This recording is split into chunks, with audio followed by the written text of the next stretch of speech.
guys, how y'all doing today? My name is Franchise Fanatic and welcome back to the channel. And today for you guys is another review. I know it's been a hot minute since I did a review or a video in general. I know it's because I'm in school. I know, don't worry. Hopefully you guys had a good Thanksgiving. I had a good 5 days off. I still had homework, but whatever. I am approaching Christmas break soon, so hopefully that will give me about a month off of no homework so I can make a bunch of videos for you guys. We're finally tackling the next part canonically, timeline-wise of the MonsterVerse. It was called Kong Skull Island, and then we have the Kong sequel just called Skull Islands.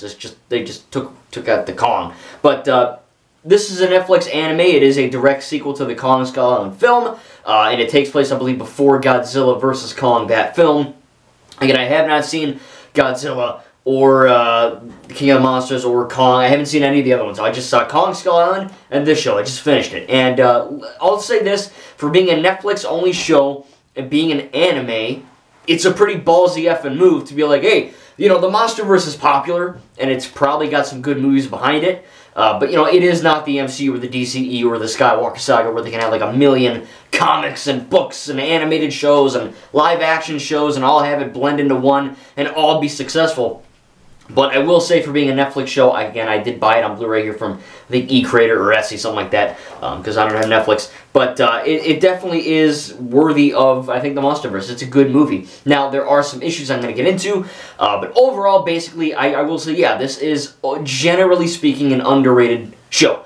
It's not, like, the best animated show I've ever seen in my entire life. It's not even close, but it is... You know, it is well made for what it is. You know what I mean? For being a sequel to the Kong movie, I think they do some good stuff with that. There's a few moments where you're watching, or where I'm watching, and I'm like, does this connect? You know, how do we know this is canon besides, obviously it is, but besides us just being told it is on Twitter or X or whatever, how do you know it is? And, you know, there are some subtle hints in there, and there's some direct callbacks to specific creatures from the Kong movie, which is pretty cool. Of course, none of the characters from the Kong, you know, film show up in this. This is a, you know, a whole new cast of characters. And for the most part, you know, you get characters like, of course, Kong. You get the captain, Charlie, the main guy, his best friend, Mike, and then, of course, the girl character, Annie, and then Dog, which is that big freaking, like, Appa-looking wolf dog thing. And, you know, look, it really shouldn't work, because, you know, the Kong Skull Island movie is not really a adventure comedy. It's more of like a low-key horror thriller, like, drama action. You know what I mean? There's some funny moments in it, but, you know, the Kong movie, again, I'm watching this from the timeline-wise. I know Godzilla came out first, but this film, you know, the Kong Skull Island film is very cut and dry. What you see is what you get. It's a very serious movie, right? It's not like the MCU, where there's a million jokes every 5 seconds and everyone's quipping and all that. This one is not, definitely, you look at it and you go, oh, it's just a kid show, right? It's a baby show. No, it's not a kid show, baby show. This is the exact same rating as the MonsterVerse. It is a PG-13 show. There's a lot of blood. There's some violence, some you know, mild cursing. So it definitely is not a show. You know, I would not. SpongeBob is not a kid show either. You know, on my stance on that.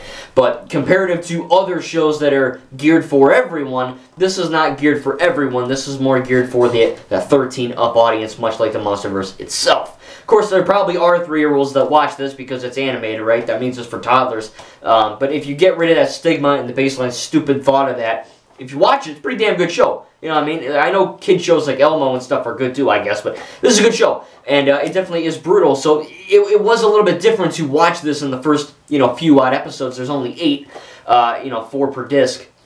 And the first some episodes are like, okay, cool, this is great, and I'm enjoying it. But there's jokes, and some of the jokes don't work, and I feel like there's a few moments where there's, you know, really serious moments, and it just kind of gets undermined by like a character going like, oh god, where's she going? Or, you know, like a character and this character's mother have a. I'm not really spoiling it. I don't want to spoil it because it is on Netflix.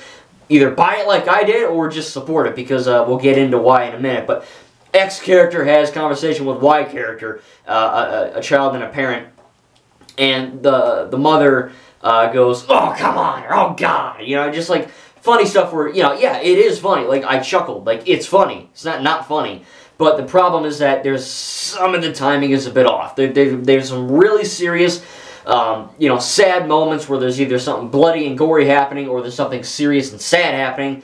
And those are fine, but then sometimes you get into that other aspect where you're watching it and it's like, oh, you really shouldn't have made a joke there. You know what I mean? I don't know. Maybe that's just me. But overall, the script is good. Every character, I don't want to say these characters are like really freaking good, but they're good for what this is. An 8-episode anime this early in a cinematic universe. Pretty, like I said, pretty nutsy to do, and it is a pretty good, I think, good show because of it. You know, I mean, all the characters are really, you know, well written. The voice acting is really solid. Nothing really was like, oh man, this is really bad. You know, it does have, you know, that anime style to it, which is cool. I think that's different.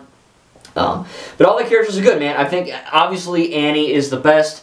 I think everyone can agree that Annie and Dog are like the best kind of duo because they do some callbacks within the you know, later episodes with Kong and why that is, but I think it's a pretty good character there. There's a lot more depth than I would have thought. I thought, you know, because the first episode they're like they're on a boat and then they get effing stranded on Skull Island. And then the next episodes are just, you know, mystery upon mystery. Why is this lady hunting Annie? Why are these guys hunting Annie? You know what I mean? Why is, you know, who's Dog? What the fudge is Dog? You know what I mean? Where's Kong in this? And then everything, as each episode you watch, everything kind of gets pieced together more. And sadly, because of my schoolwork, I did have to watch like 2 episodes every 3 or 4 or 5 days. I didn't have time to just binge it like I normally would, so that's why this review was so late. But, you know, I wanted to watch, you know, 4 in one day, 4 the next, but it just didn't work out that way. But if you do watch it consecutively, you know, from one episode consecutively to the next, then it'll make more sense. And it still made sense to me. It's just I wish I didn't, you know, do that. But homework, right? Sucks. But other than that, I do like. I think you know, I think that most characters are good. I do think Annie is the best. And it's not, oh, is the show woke? Is it a girl? And all the men are stupid and dumb? No, thankfully this is not a woke show. At least I didn't see anything woke in it. Obviously, Annie is a strong, independent woman. Or girl, I mean, she's 16, I don't know. Teenager. But she is well written. It's not like she's just good because she's good. You know what I mean? Like some people will say, you know, Captain Marvel, Rey Skywalker. Those are well-written characters, too. I really can't think of any Mary Sue in franchise history because people don't know what that term really means. And Annie is not a Mary Sue, just like they think everyone else is in the world. If it's a woman, it's a Mary Sue, okay? People are on Twitter freaking stupid. But other than that, I do think, yeah, she is given the most spotlight. You know, what's his face? Kevin? That's his name, Kevin. Mike. Why did I say Kevin? Who's Kevin? Mike is a good character in this show. He's in it a little bit. Something happens in the very beginning of the episode, or the first episode, and just, he's good. You know what I mean? Like, him and Charlie are good buddies, and they banter back and forth and all that. It's solid stuff. It's cool. You know what I mean? I do wish it was a little more serious, because there are a lot of jokes in this, and they work. But I think, you know, if I was stranded on an island, even if I was with, like, my best friend or something, or, like, a girlfriend, I wouldn't be like, ha-ha, look at that big crab! You know, like, I wouldn't be making jokes. I'd be like, we need to die. We need to either die or get off this. You know what I mean? Like, I wouldn't be joking. And I get it, you know what I mean? But a lot of people see comedy and they see animations and they think children's cartoon because it has to keep the babies entertained, right? The fetuses have to be happy too. And that is sadly, or thankfully, not sadly, thankfully what we didn't get here. Again, this is a very brutal show. Undermined by a few comedic moments in there, but the plot is good, the storyline is good. Again, there are a lot of mysteries and a lot of questions that you're going to want to see answered. And again, it really sucks for me because I took about a freaking month to watch all 8. Hopefully, if you watch this show, it won't take you a month because I was asking a lot of questions every day. I go to bed thinking, what the fudge is wrong with Dog? Or what's wrong with Mike? What is he? Who the hell's Kevin? Kevin, yeah, I don't know. I don't know why I'm getting Kevin. Is there a guy named Kevin in this? One of the black dude with the guy, I don't know his name. The guy that talks to this character's mom. You know what I'm if you've seen this, you know what I'm talking about. Is his name Kevin? I don't know. Weird. But, yeah, Mike is good. You know what I mean? They have a good banter back and forth and all that. Once you do see Kong, it is really good. Of course, you know, he only shows up in 3 episodes, maybe 3 or 4 at the latest. So it's not Kong Skull Island the show. It's just Skull Island the show, and Kong happens to be on it. But, you know, you plaster Kong all over, like he's on the front, he's on the back. You open this thing, you look at his big freaking heads right there. It's like, where's Kong? You know what I mean? Why are we seeing this bird? Or this freaking wolf thing, or whatever, you know? And I'm not complaining because there's a lot of good creature design in this, and they're pretty effing terrifying. I'm just saying, obviously they marketed this show because it's King freaking Kong. Of course you're going to do that. But I do wish he was in maybe a little bit more. But overall, again, my biggest issue with the show, though, besides the comedy, which sometimes doesn't work, is the ending. And and I'm not going to say what happens, but this season does end on a cliffhanger, which, if the guy making this, Brian Duffield, was more intelligent, I think he would have not done that. Because on a storytelling perspective, I get why you did that, right? Oh my god, Season 2, let's effing go, man, woo! But at the time of recording this, and it's almost 2024 at this point, we're almost in December now, Skull Island Season 2 has not been confirmed. Apparently it is written, it's ready to go. It just has not gotten the green light, or the go-around, or the yes, from Netflix, or whoever is producing this, other than Netflix. They just haven't said yeah. Because, again, like I said in the beginning of this video, making an anime based on a live-action universe which isn't as beloved or successful as the MCU or Star Wars or DC or whatever, it's kind of a risky move. And, putting this literally at a very crazy cliffhanger, which you really don't... Because, you care to... I don't want to say love these characters, but you like them because they're well-written and they're well-voiced and, it's good. It's not like top-tier show or anything, but it's good enough. It's serviceable. It's very good for what it is. And the fact that it ends on a cliffhanger made me go, what the fudge, out loud, because, I really want to know what happens next with these characters, and I want some kind of conclusion, because I don't think these guys are in the other movies, the live-action ones. I don't think they're even mentioned, but it is canon. It is canon within the universe, which is cool. But, yeah, if we don't ever get a Season 2, I'm going to be pretty butthurt about that, because I really want to see what happens to these characters that I pretty like. I pretty much like. Andy's hot, so she made it. But, there's some other characters that you don't know what happens to, and you're like, oh, man, what's going to go happen now? What's going to go down? Where do we go from here? What comes next? And we don't know.